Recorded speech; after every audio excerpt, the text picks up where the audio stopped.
Good evening, everyone. Welcome to the channel. Before I begin, here are my disclaimers. Today I am going to give you an update about China Zheshang Bank Co. Limited annual report. China Zheshang Bank Co. Limited offers a wide range of banking services to both corporate and individual clients. The bank's corporate banking segment provides essential services such as loans, trade financing, deposits, and financial guarantees to corporations, governments, and institutions.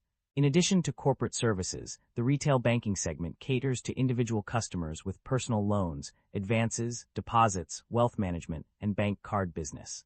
This segment is designed to meet the diverse needs of retail clients. The treasury business segment is involved in various money market transactions, investments, and proprietary businesses. It also engages in financial derivatives trading, further expanding its scope of services. Overall, China Zheshang Bank Co. Limited provides a comprehensive suite of banking services that cater to both corporate and individual clients' needs. The income statement shows that the company revenue have been declining annually and operating income have not been increasing. This shows that the business is under pressure with rising cost and its management is unable to expand the business. The primary drivers of revenue growth or decline can be identified through a review of the key factors that have impacted an organization's financial performance. Revenue growth has been driven by several key factors, including increased coverage for customer groups, expansion of services to new markets and customers, and optimization of product portfolios. The company has also seen significant increases in agency and entrustment service revenue, settlement and clearing service revenue, and interest income from financial assets. Additionally, the organization's strengthened macroeconomic research and market judgment have contributed to growth in domestic currency markets. In contrast, revenue decline has been driven by a decrease in commitment and guarantee service revenue, as well as underwriting and consultation service revenue. These declines suggest that the company may be experiencing challenges in certain areas of its business, such as risk management or advisory services. Overall, the organization's revenue growth and decline can be attributed to a combination of strategic decisions, market conditions, and operational performance. The net income and profit margins of a company underwent significant fluctuations over the years. Initially, the net income decreased by 14.85% to RMB 12.931 billion in one instance, but later increased by 51% in another year. The profit margins also experienced changes, with a decrease of 7.6% in operating income and 8% in net interest income. However, there were instances where the profit margins increased, such as a 53.8% rise from 6.5% to 9.9%. The reasons for these fluctuations are attributed to various factors. The volatile upward movement of bond market yields during the reporting period was primarily responsible for the decrease in net income. This suggests that the company's financial performance is sensitive to external market conditions, which can have a significant impact on its bottom line. The company's financial performance indicates a consistent generation of positive operating cash flow.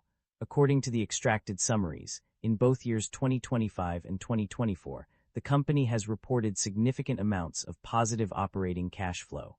On page 204, it is mentioned that the company generated RMB 24,249 million in 2025 and RMB 28,195 million in 2024. Similarly, on page 242, the figures are even higher at RMB 69,821 million in 2025 and RMB 75,483 million in 2024. Although the net cash generated from operating activities is lower in some years, as seen on page 262 with RMB 9,265 million in 2025 and RMB 4,694 million in 2024, the overall trend suggests that the company is generating positive operating cash flow. This indicates a strong financial position for the company, allowing it to meet its obligations and invest in growth opportunities. The company's debt level and interest expenses have undergone significant changes over the past year.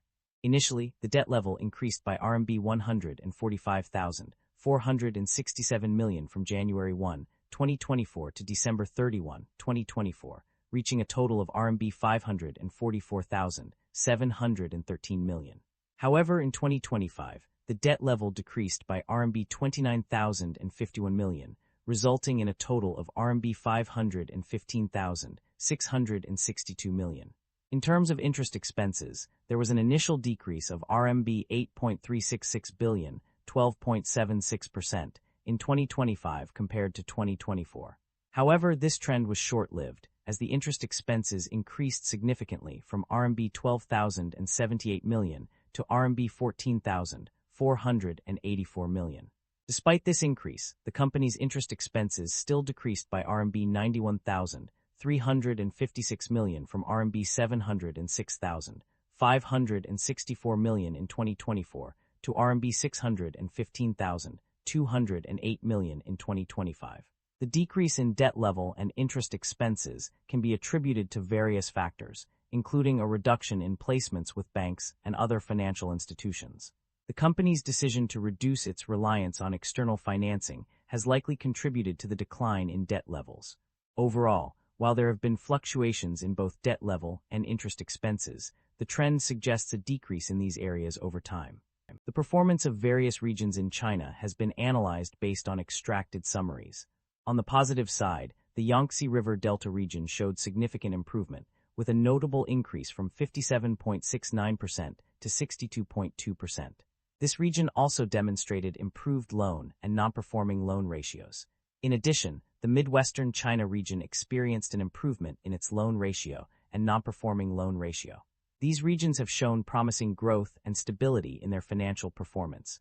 On the other hand, some regions struggled with decline in their performance. The Bohai Rim region saw a decrease from 15.11% to 12.54%, while the Pearl River Delta, an economic zone on the western coast of the Taiwan Straits, experienced a drop from 9.75% to 8.89%. Furthermore, the Midwestern China region's decline continued, with a decrease from 17.45% to 16.37%. The Bohai Rim region also struggled with a worsened non-performing loan ratio, indicating potential financial instability in this region. Overall, these results highlight the varying levels of performance across different regions in China. The company has made several significant acquisitions and divestitures over the period. In terms of acquisitions, the company has purchased financial assets under resale agreements for a total value of RMB 68.4 billion and RMB 90,599. On the other hand, the company has also undergone several divestitures. One notable example is the decrease in customer deposits by RMB 1.9 trillion. Additionally, the company has issued debt securities worth RMB 541.5 billion, resulting in an increase in this category. Furthermore, due to guarantees or securitization structures, the company has retained partial interests in derecognized assets. Overall, these acquisitions and divestitures reflect significant changes in the company's financial landscape, with a notable decrease in customer deposits and an increase in debt securities issued. The company's dividend policy is clearly outlined in its financial documents. According to page 141, the company pays dividends to shareholders after making up for losses and setting aside a statutory reserve fund. This policy was implemented to ensure that the company's financial stability is maintained before distributing profits to its investors. As per the provided information, the company has indeed paid dividends in recent years. Specifically, it is mentioned on page 142 that the company paid dividends in both 2023 and 2024. Furthermore, pages 175, 182, 187, and 198 all confirm that the company has paid dividends. Additionally, page 251 notes that RMB 18 million was recorded as dividends payable at the end of 2025, indicating a continued commitment to dividend payments. In conclusion, based on the provided information, it is clear that the company has paid dividends in recent years and continues to follow its established dividend policy. That concludes the financial summary for China Zheshang Bank Co. Limited. Feel free to comment below, and I will be happy to answer them when possible.